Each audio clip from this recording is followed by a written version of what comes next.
ബ്രേക്ക്ഫാസ്റ്റായിട്ടും ഡിന്നറായിട്ടും കഴിക്കാൻ പറ്റുന്ന ഒരു അടിപൊളി ക്രിസ്ത്യൻ ട്രഡീഷണൽ റെസിപ്പിയാണ് കോഴിയും പിടിയും.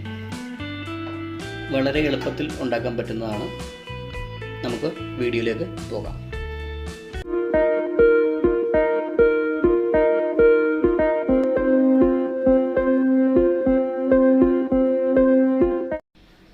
ഇത് 1 കിലോ അരിപ്പൊടി അല്ലെങ്കിൽ അപ്പത്തിൻ്റെയോ ഇടിയപ്പത്തിൻ്റെയോ പത്തിരിയുടെയോ പൊടിയാണ്.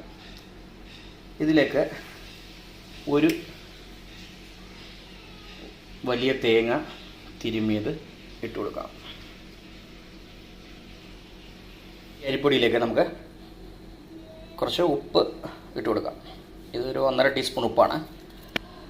ഇതിൻ്റെ എല്ലാം ഒന്ന് ബാലൻസ് ചെയ്യാൻ വേണ്ടി കുറച്ച് പഞ്ചസാര കൂടെ ചേർത്ത് കൊടുക്കാം.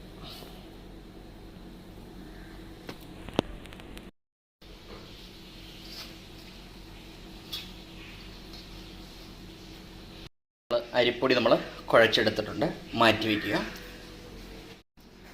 നമ്മളിവിടെ ചുവന്നുള്ളി ഒരു 6 എണ്ണം, വെളുത്തുള്ളി ഒരു 5 എണ്ണം, 1 ടീസ്പൂൺ ജീരകം, ഇതെല്ലാം കൂടെ നന്നായിട്ടൊന്ന് ചതച്ചെടുക്കുക.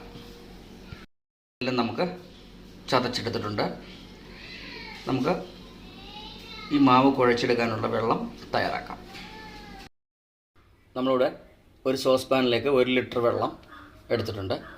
ഇതിലേക്ക് നേരത്തെ നമ്മൾ ചതച്ചെടുത്ത വെളുത്തുള്ളി, ചുവന്നുള്ളി, ജീരകം ഇതെല്ലാം കൂടെ അടിച്ചത് ഇതിനകത്തേക്ക് ചേർത്ത് കൊടുക്കാം. നന്നായിട്ട് വെട്ടി തിളപ്പിച്ചെടുക്കുക. നമ്മുടെ വെള്ളം നന്നായിട്ട് തിളച്ചിട്ടുണ്ട്. നമുക്കിത് അരിപ്പൊടിയിലേക്ക് ഒഴിച്ച് ചെറുതായിട്ട് കുഴിച്ചെടുക്കാം. വെച്ചിരിക്കുന്ന വെള്ളം നമുക്ക് അരിപ്പൊടിയിലേക്ക് കുറേശ്ശെ ഒഴിച്ച് കുഴച്ചെടുക്കാം. ആദ്യം നല്ല ചൂടാണ്, അതുകൊണ്ട് തവി കൊണ്ട് നന്നായിട്ടൊന്ന് കുഴച്ചെടുക്കുക.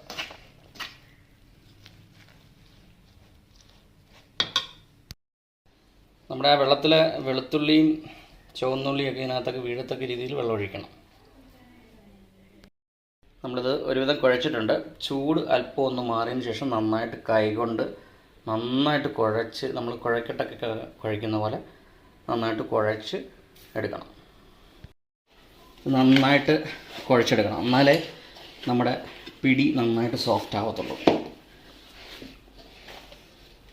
നിങ്ങൾക്ക് ഇത് ലൂസായി പോവുകയാണെങ്കിൽ കുറച്ച് അരിപ്പൊടി കൂടെ ചേർത്ത് ഇത് ടൈറ്റാക്കി എടുക്കാം. കയ്യിൽ ഒട്ടുന്നുണ്ടെങ്കിൽ കുറച്ച് എണ്ണ ഉപയോഗിക്കാം. മാവ് നന്നായിട്ട് കുഴച്ച് എടുത്തിട്ടുണ്ട്. ഇതിനെ നെല്ലിക്ക വലുപ്പത്തിലുള്ള ചെറിയ ചെറിയ ബോൾസാക്കി മാറ്റുക. നമ്മൾ അതിനകത്തുനിന്ന് കുറച്ച് എടുത്ത് ഒരു നാരങ്ങയുടെ വലുപ്പത്തിലുള്ള ചെറിയ ചെറിയ ബോൾസായിട്ട്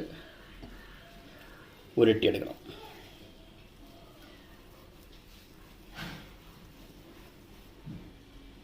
ഇങ്ങനെ ഉരുട്ടിയെടുക്കുക, ഉണ്ടകളാക്കി എടുക്കുക.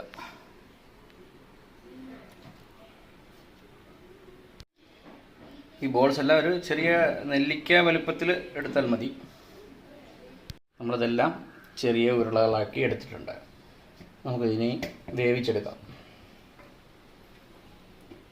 വലിയ പാത്രത്തിലേക്ക് 2 ലിറ്റർ വെള്ളം തിളപ്പിക്കാൻ വെക്കുകയാണ്. ഇതിനോടൊപ്പം നമ്മൾ നേരത്തെ മാവ് കുഴച്ചെടുക്കാൻ വേണ്ടി നമ്മൾ കുറച്ച് വെള്ളം തിളപ്പിച്ചെടുത്തായിരുന്നു, അതും കൂടി ഇതിനകത്തേക്ക് ഒഴിച്ചു കൊടുക്കാം. ആ വെളുത്തുള്ളിയുടെയും ജീരകത്തിൻ്റെയും ഇഞ്ചിയുടെയൊക്കെ സ്വാദ് ഇതിനകത്തേക്ക് കിട്ടുകയും ചെയ്യും. ഇത് നന്നായിട്ട് വെട്ടി തിളക്കണം. കുറച്ച് മാറ്റി വെച്ചായിരുന്നു, അതിലേക്ക് 1 കപ്പ് അരിപ്പൊടി കൂടെ ചേർത്ത് നന്നായിട്ടൊന്ന് തിരുമ്മിയെടുക്കാം.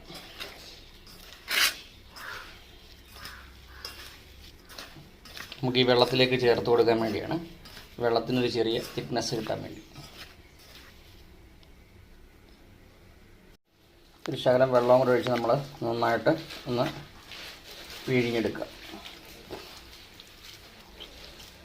വെള്ളം നന്നായിട്ട് തിളച്ച് തുടങ്ങിയിട്ടുണ്ട്. നമ്മൾ തിളച്ച് കഴിഞ്ഞിട്ട് മാത്രമേ നമ്മൾ ഈ ഉരുട്ടി വെച്ചിരിക്കുന്ന മാവ് ഇതിനകത്തേക്ക് ഇട്ട് കൊടുക്കാവുള്ളൂ, അല്ലെങ്കിൽ തമ്മിൽ ഒട്ടിപ്പോകും. ഓരോന്നോരോന്നതിനകത്തേക്ക് ഇട്ട് കൊടുക്കാം.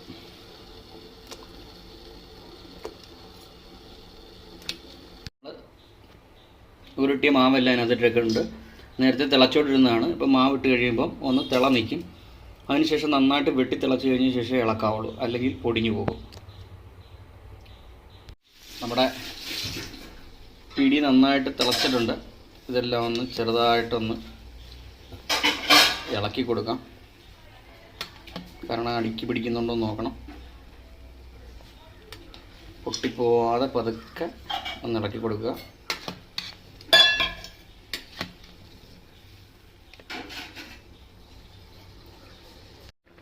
നമ്മുടെ പിടി നന്നായിട്ട് തിളച്ച് വെന്തുകൊണ്ടിരിക്കുകയാണ്.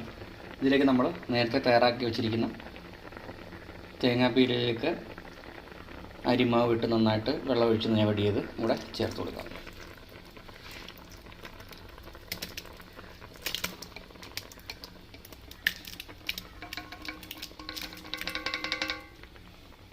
നന്നായിട്ടൊന്ന് ഇളക്കി യോജിപ്പിക്കുക.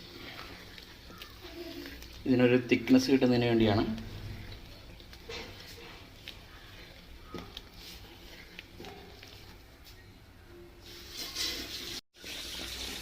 നമ്മുടെ പിടിയെല്ലാം നന്നായിട്ട് വെന്ത് കുറുകി വന്നിട്ടുണ്ട്. ഇതിലേക്ക് നമുക്ക് ആവശ്യത്തിനുള്ള ഉപ്പിട്ട് കൊടുക്കാം. ഇളക്കി യോജിപ്പിക്കുക. ഏകദേശം ഇങ്ങനെ കുറുകി വന്നിട്ടുണ്ട്. ഒരു 10-15 മിനിറ്റ് വേവിക്കണം.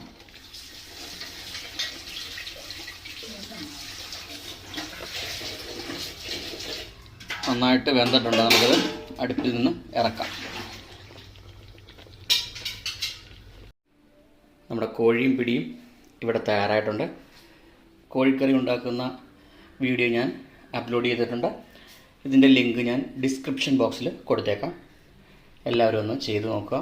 വളരെ എളുപ്പത്തിൽ ഉണ്ടാക്കാൻ പറ്റുന്ന പിടിയും കോഴിയും ഇവിടെ തയ്യാറായിട്ടുണ്ട്.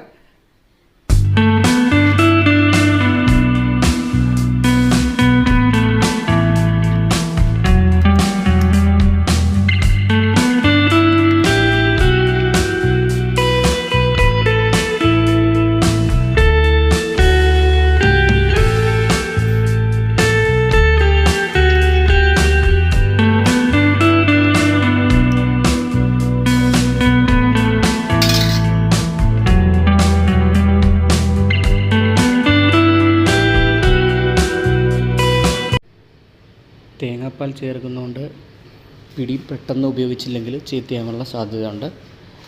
നിങ്ങളുടെ അഭിപ്രായങ്ങളും നിർദ്ദേശങ്ങളും എഴുതി അറിയിക്കുക. മറ്റൊരു പുതിയ വീഡിയോയുമായിട്ട് വീണ്ടും കാണാം. നന്ദി.